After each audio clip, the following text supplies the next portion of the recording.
Hello everyone, welcome to the Green Man channel. In today's video, or even tonight's video, I'm going to be reviewing the latest release from Burning Witches, The Witch of the North, released today on Nuclear Blast. The album is their fourth studio album and it is 55 minutes in length and 14 tracks.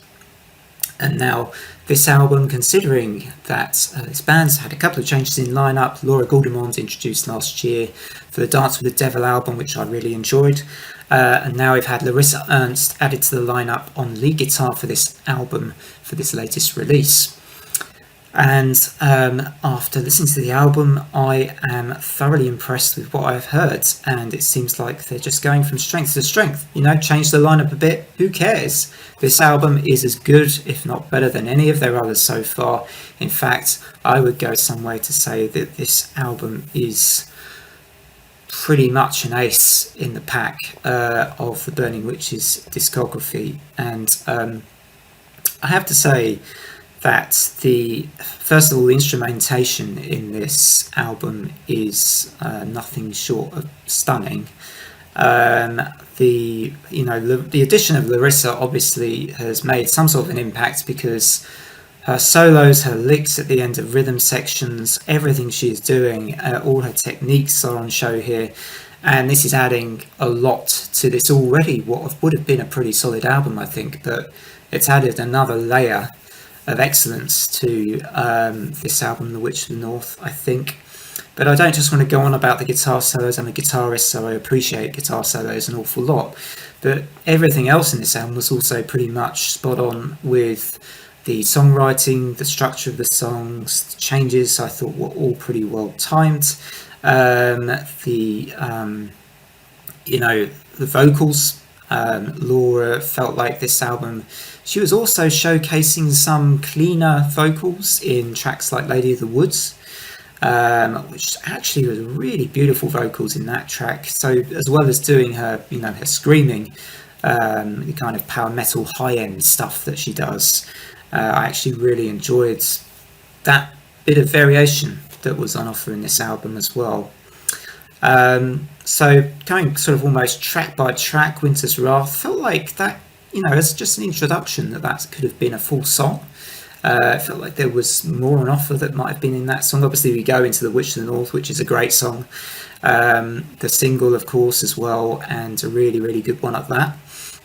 But then, I was thinking, well, what else? What else is going to be on this album? Is this going to be a really, really great heavy metal album on offer here? And I wasn't disappointed. Tainted Ritual was another good track.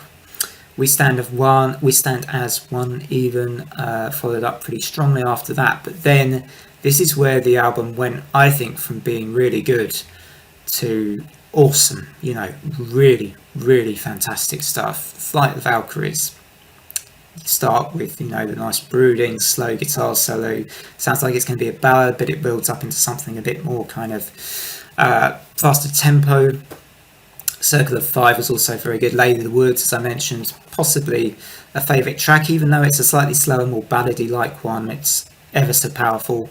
Thrall was fantastic with that Megadeth Holy Wars type riff going on, but again, there was so much more on offer than just that on this track, I thought. Omen was kind of interval track again, but then Nine Worlds was when I took my notepad and I threw it across this kitchen, because I was just like, this is outstanding now. This is going beyond just really good stuff. And For Eternity, another good kind of interval track.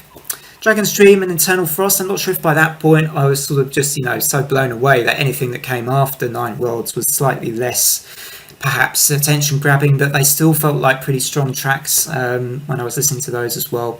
Hall of the Mountain King, what a finish. What an absolutely fantastic finish to this album.